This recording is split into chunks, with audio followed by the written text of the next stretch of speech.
Halo, selamat datang di sesi bedah wawasan kita kali ini.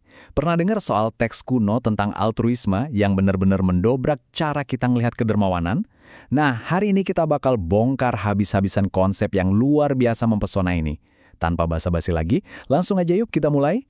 Coba deh, jujur sama diri sendiri sebentar. Pernah nggak sih Anda nyumbang buat tujuan yang baik, tapi di lubuk hati yang paling dalam, Anda ngarep ada seseorang yang ngeliat? Gak bisa dipungkiri di zaman sekarang, di mana apa-apa gampang banget difoto terus diupload, gampang banget kita kejebak sama yang namanya kedermawanan performatif. Ngasih bantuan bukan murni buat nolong, tapi nyari validasi, pujian, atau ya sekedar nambah likes. Menariknya, teks yang bakal kita pelajari hari ini ngasih semacam penawar atau antitesis yang super tajam buat ngobatin rasa haus pengakuan itu. Oke, mari kita selami bagian pertama ini, metafora tangan kiri. Jadi, sumber materi kita hari ini ngasih sebuah metafora kuno dari ajaran Islam yang wow, bener-bener dirancang buat ngancurin ego kita pas lagi ngasih bantuan. Dengerin deh kutipan dari hadis ke-8 Sahih Bukhari dan Muslim ini. Dikatakan, dan seseorang yang bersedekah lalu menyembunyikannya, sampai-sampai tangan kirinya tidak mengetahui apa yang diinfakkan oleh tangan kanannya. Coba bayangin, se-ekstrim apa level kerahasiaan ini? Jarak tangan kanan dan kiri Anda itu cuma beberapa sentimeter kan? Nempel di tubuh yang sama, digerakin otak yang sama juga.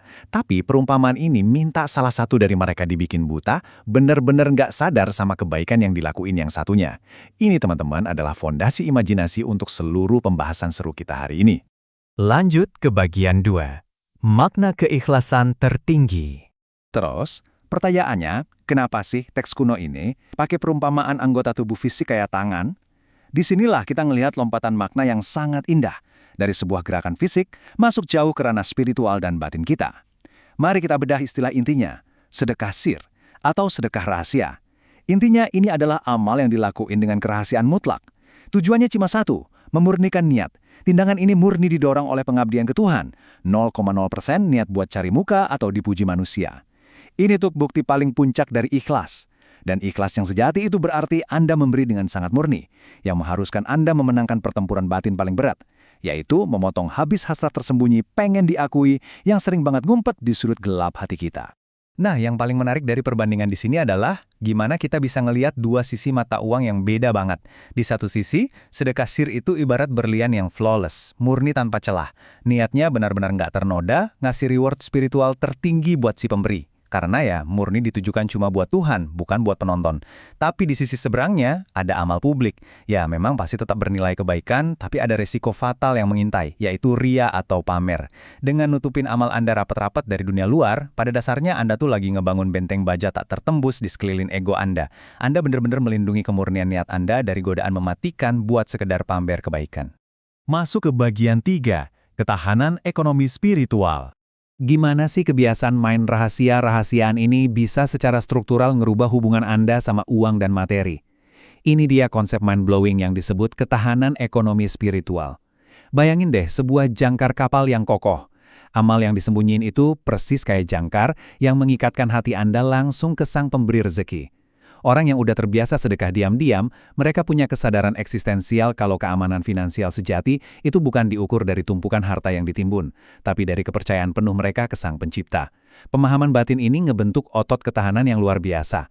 Pas ada krisis atau guncangan ekonomi, mereka nggak bakal gampang hancur atau putus asa karena spiritualitas dan mental mereka selalu punya jangkar yang super stabil.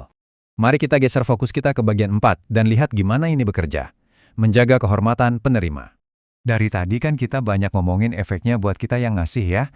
Nah sekarang coba kita renuin, gimana dampaknya buat pihak yang nerima, pihak yang lagi di posisi paling rentan. Coba deh posisikan diri Anda jadi mereka sejenak.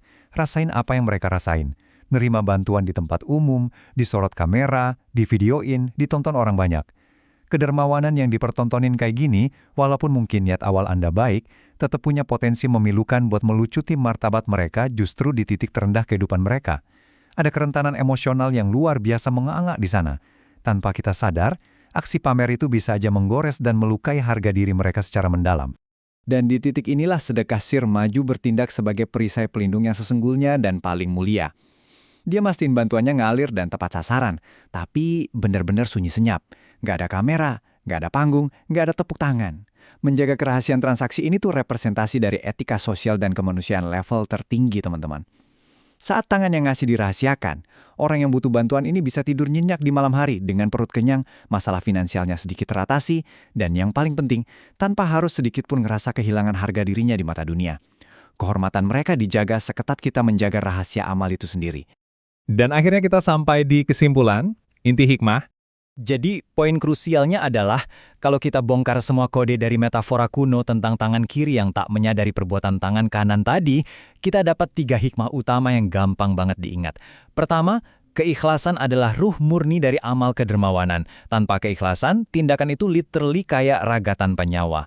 Kedua, memberi dalam kerahasiaan itu penawar mutlak yang melindungi hati si pemberi dari penyakit ria atau kesombongan yang tersembunyi.